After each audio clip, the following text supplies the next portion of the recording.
you guys have influence on each other's track selection? Is that for real? Yeah. On the night. Yeah, absolutely. Oh, yeah, for sure. Yeah, on the night. Yeah. Hey, this is Devlinside. You're watching Victronic TV.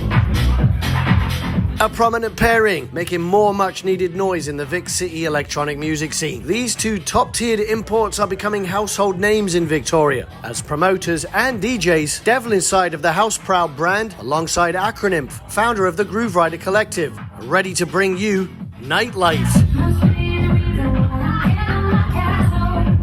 And that's the name of their event, coming up on Friday, February 28th. And it's at the newly reimagined Downbeat Event Centre in Victoria's downtown. Inside this historic and nostalgic dance factory, you'll see this dynamic duo playing alongside local favourites. Cataphonic, Chris CK, with a much anticipated return of Victoria's favourite Viking DJ, Trust.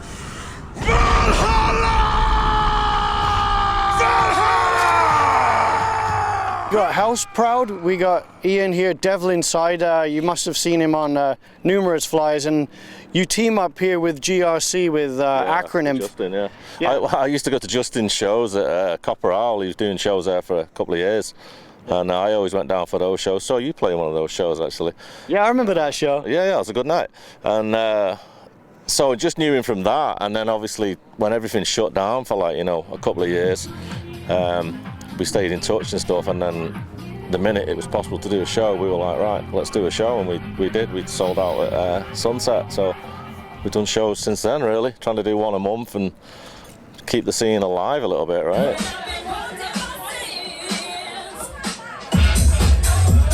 Now, Devlinside plays a wide spectrum of house, some recognisable mashup sing-alongs, mixed with obscure, deep down and dirty dub plates found in the basement of any record collection. Yeah, the most dustiest of records. I mean, I was always buying records and stuff like from sound of 1989, really. So I was always into DJing from then, but never so much on going out and performing. I was a kid raver, right? I was out there. I loved it, raving every week.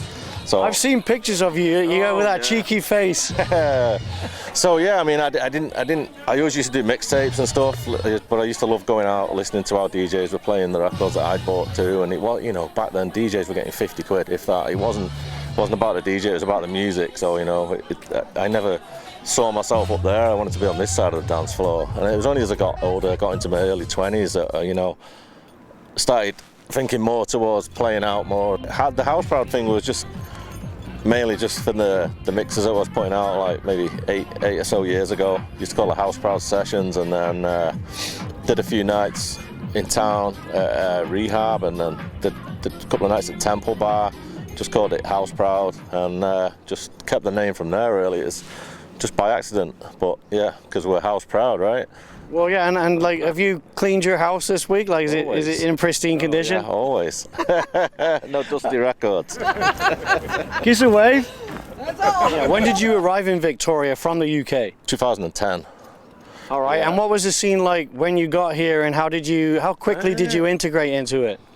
I hooked up with Hennessy real early on. He's an awesome DJ. Big up Hennessy.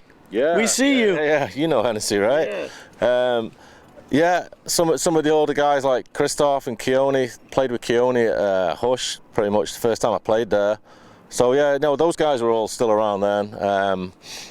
There was a lot of promotion going on in town then. There was still a few clubs, right? Hush was open, and then the other place down at the back there. Yeah, who remembers that space? The Baja After Hours that was open from 2010 to 2013. It had a secret entrance in the back alley near Bastion Square. Absolutely loved that space. I even played the congas there once. Today it's been divided into multiple commercial units and even home to a video game arcade. Push my button, push to start it. GRC, the GrooveRider Collective, explain how the idea for that came together. GrooveRider was always a technique that was told to me when I was a young kid learning how to DJ. I never touched the platter, always groove ride, and I always knew if I was going to start a company or anything that would be the name of it. And also there's a DJ who's a drum and bass DJ whose name is GrooveRider, and I didn't know that until I did this actually, so it's kind of funny. We're trying to break down the hierarchy or the paradigm of the headliner, so to speak. So we play half-hour sets, so everybody gets to play early and everybody gets to play late as well. So that way, whoever's playing, whether you're an opener, quote unquote opener, you'll have the ability to play late, to build your portfolio. And, we pay all our DJs. Everybody gets, money come out and stuff. So I think it's, an equitable kind of thing we've created. In terms of your background, because, people are getting to know you locally, Acranymph, I mean, we're looking at video of you right now.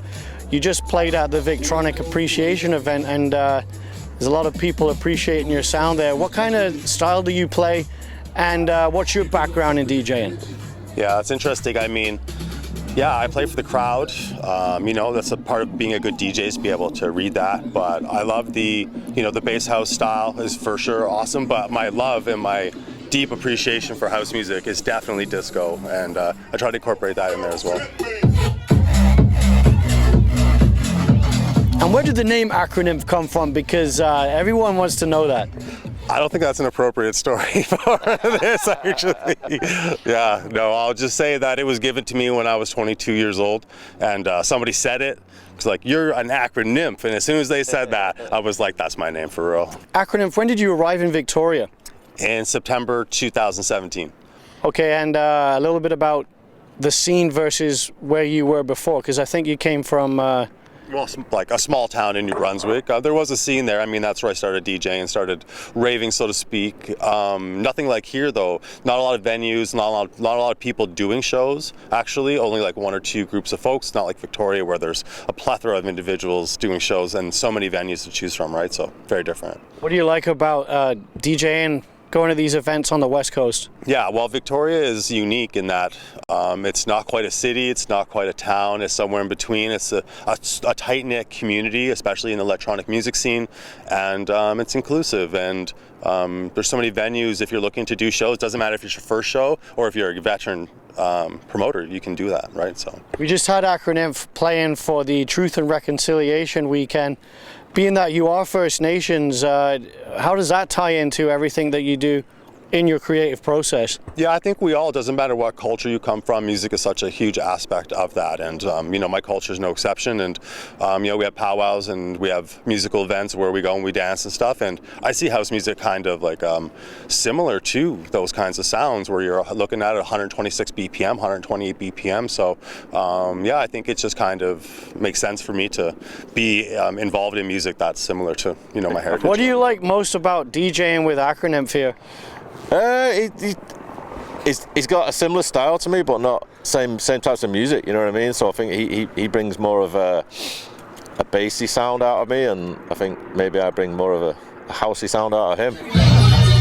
GRC teaming up with the Downbeat Event Center on Friday, February 28th. Nite Life. Tickets $15 in advance, $20 at the door. More information available at the GrooveRider Collective Facebook page. For Victronic TV, it's your boy Agent MC. Booyaka!